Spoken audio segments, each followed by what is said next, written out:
Sports are meant to be about competition, skill, and endurance, but sometimes they turn deadly. In this video, we'll look at 5 of the most disturbing deaths that happen during sporting events. Real stories of athletes who lost their lives in ways no one expected.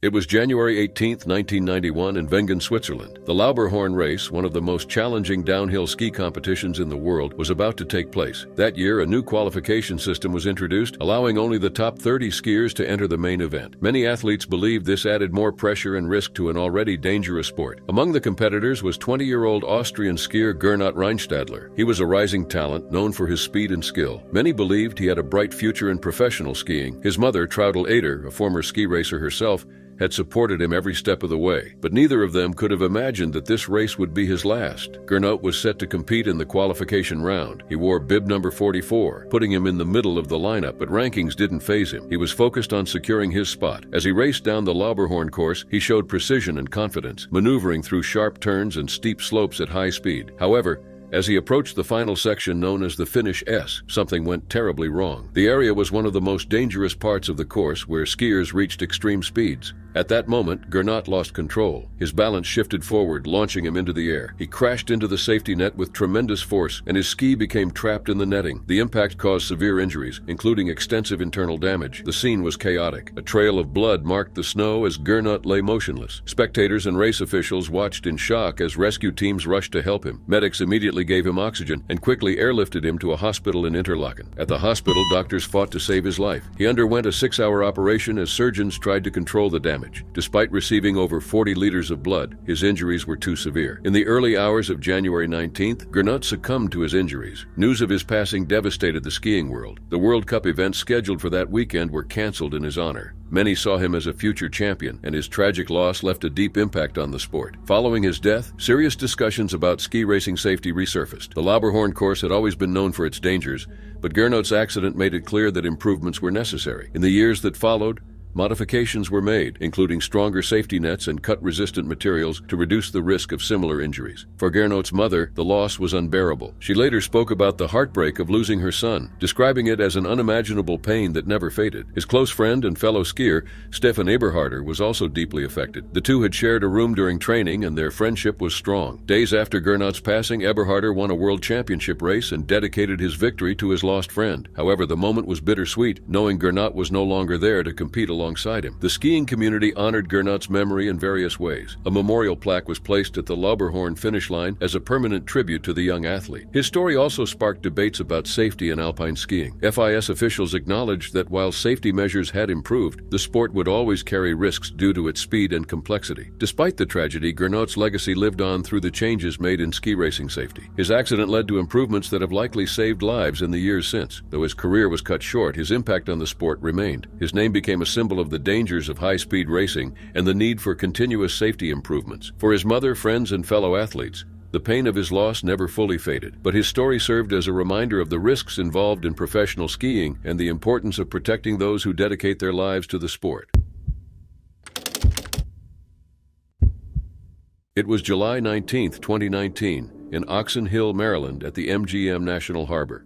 Maxim Dadashev, a 28-year-old Russian boxer, stepped into the ring for a crucial match. This fight was an IBF light welterweight title eliminator, meaning the winner would get a chance at the world title. His opponent was Subriel Matias, a rising Puerto Rican boxer known for his aggressive style. Dadashev had never lost in his 13 professional fights, with 11 victories by knockout. His speed and power had earned him respect in the boxing world, and he was confident going into the match. But no one could have predicted what would happen that night. The fight started with Dadashev looking sharp. He landed solid punches and moved well, but Matias kept the pressure on. As the rounds passed, Matias gained control, landing powerful shots. By the 10th and 11th rounds, Dadashev had slowed down significantly. He had taken too many hits and his condition was worsening. His trainer, Buddy McGirt, watched with concern. He knew how dangerous the sport could be and saw that Dadashev was struggling. As the 11th round ended, McGirt made a difficult decision. In the corner, McGirt pleaded with Dadashev to stop the fight. "Max, you're getting hit too much," he said. But Dadashev, determined to keep going, shook his head. McGirt tried again. "Please, Max, let me do this." Still, Dadashev refused. Knowing the risks, McGirt court ignored his protests and instructed the referee to end the fight. At that point, Dadashev was already behind on the judges' scorecards: 109, 100, 108, 101, and 107, 102. He had endured heavy blows throughout the match. As the fight was called off, it became clear something was seriously wrong. Dadashev was barely able to walk as he left the ring. He needed assistance and appeared weak. As he walked down the corridor, he suddenly collapsed, lost consciousness, and vomited. Medical staff rushed to his aid. He was taken to the University of Maryland Prince George's Hospital Center, where doctors discovered severe bleeding in his brain. Emergency surgery was performed to relieve the swelling, requiring part of his skull to be removed. After the procedure, he was placed in a medically induced coma in hopes that his condition would improve. But despite the doctor's efforts, his condition did not get better. On July 23rd, just 4 days after the fight, Maxim Dadashev passed away. The news devastated the boxing world. A young athlete full of potential had lost his life in pursuit of his dream.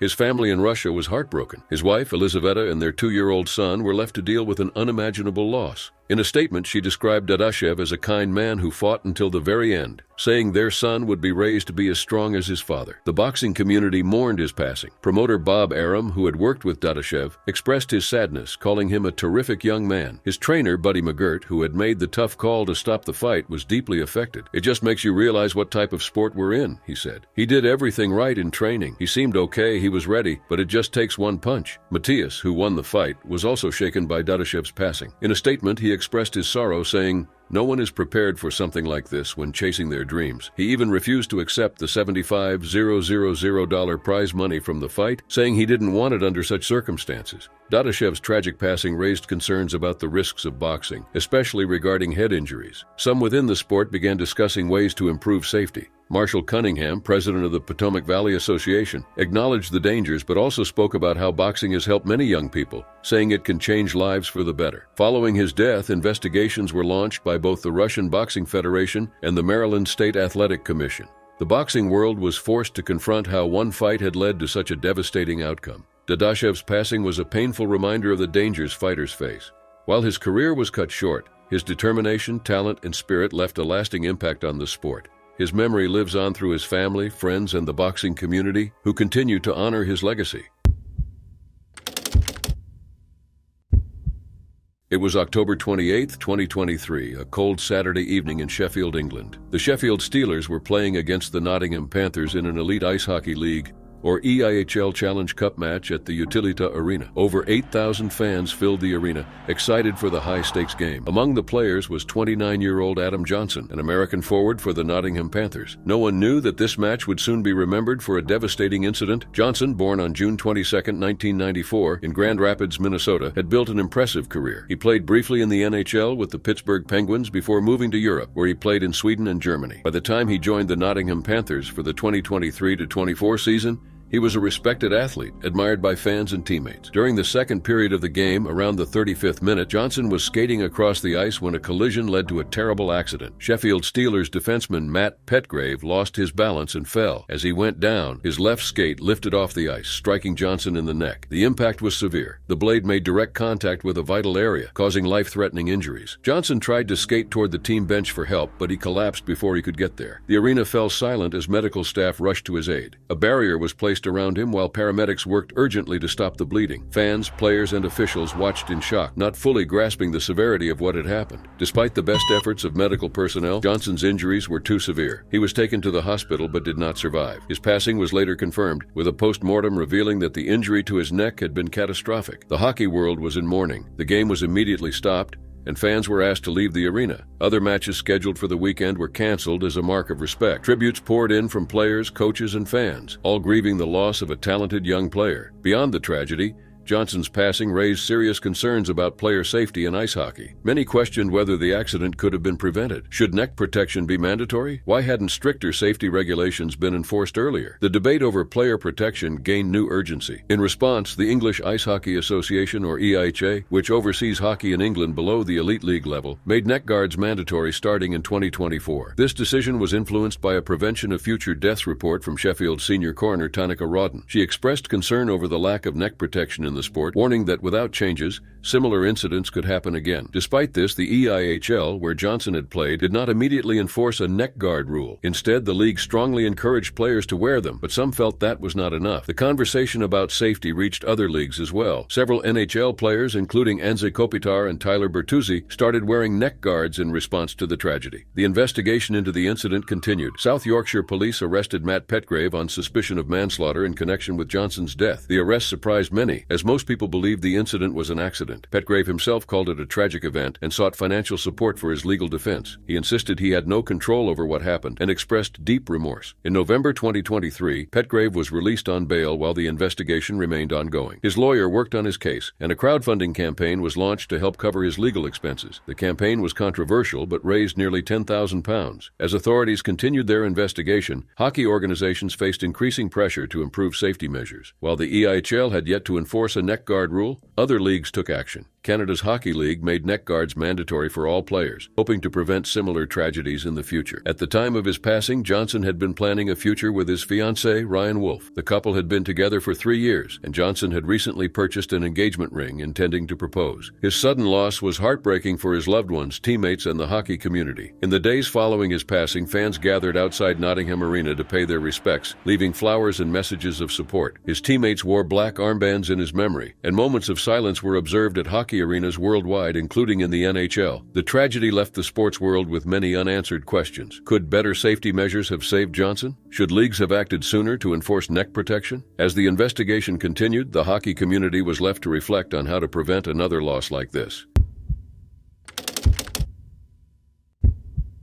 October 14, 2014, started as a regular day for 23-year-old Peter Biaksangzwala. A talented midfielder for Bethlehem Vengthlang FC, Peter was known for his discipline, hard work, and love for football. As a rising star in the Mizoram Premier League, he had big dreams of playing at the national level, but no one could have imagined that his celebration after scoring a goal would take a devastating turn. That day, Peter's team was up against Chanmari West FC in an important match. In the 62nd minute, with the score tied, he saw his chance. He executed a well-timed header, scoring an equalizer for his team. Overcome with excitement, he decided to celebrate in a way he had long admired, by attempting a somersault, just like his football idol Miroslav Klose. Peter had practiced the move before, but this time things went horribly wrong. As he flipped into the air, he miscalculated his landing. Instead of a smooth finish, he came down headfirst, hitting the ground hard. The stadium's atmosphere changed in an instant. His teammates, who had been celebrating with him, quickly realized something was wrong. Their joy turned to panic as they rushed to his side, signaling for medical help. Peter was in pain and unable to move. He was carefully carried off the field and taken to Aizawl Civil Hospital. Doctors performed a CT scan and found that his spinal cord had suffered severe damage. It was a critical injury, and they immediately began efforts to stabilize him. Despite their best attempts, Peter's condition worsened. He was moved to the intensive care unit, and his teammates, family, and friends held on to hope. For 5 days, doctors worked tirelessly to save him, but on October 19, 2014, Peter passed away. His passing sent shockwaves through Mizoram's football community and beyond. His club, Bethlehem Vengthlang FC, was devastated. To honor him, they announced that his jersey number, 21, would be retired. The Mizoram Premier League released a statement mourning his loss,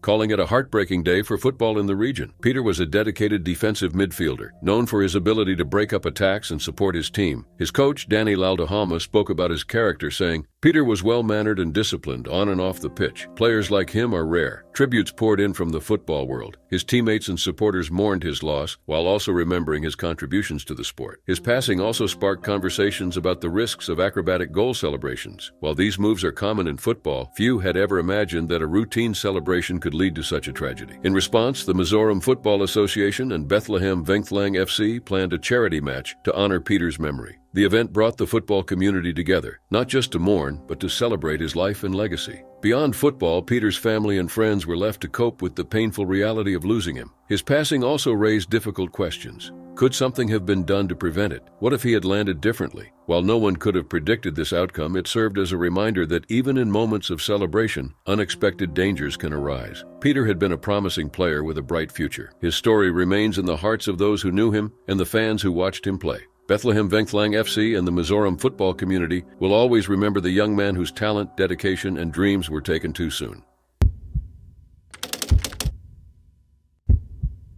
It was November 25, 2014, at the Sydney Cricket Ground. Philip Hughes, a 25-year-old Australian cricketer, was playing for South Australia in a Sheffield Shield match. He had faced many fast deliveries before, but this one would change everything. Hughes was a talented batsman known for his unique technique and determination. He had already played 26 Test matches for Australia and was working hard to earn his spot back on the national team. His passion for the game made him a beloved figure both on and off the field. That day, Hughes was batting at 63 runs when fast bowler Sean Abbott delivered a short-pitched ball. Hughes attempted to play a pull shot but misjudged it. The ball struck him on the left side of his neck just below his helmet. At first, it seemed like an ordinary injury. He stumbled for a moment, then collapsed on the pitch, unconscious. Medical staff rushed to him, but the impact had caused a rare and severe injury, damage to his vertebral artery, leading to a brain hemorrhage. He was quickly taken to St. Vincent's Hospital in Sydney, where doctors placed him in an induced coma. His family, including his mother and sister, had been watching from the stands, powerless to help. Despite the doctor's best efforts, Hughes never regained consciousness. 2 days later, on November 27th, just before his 26th birthday, he was declared dead.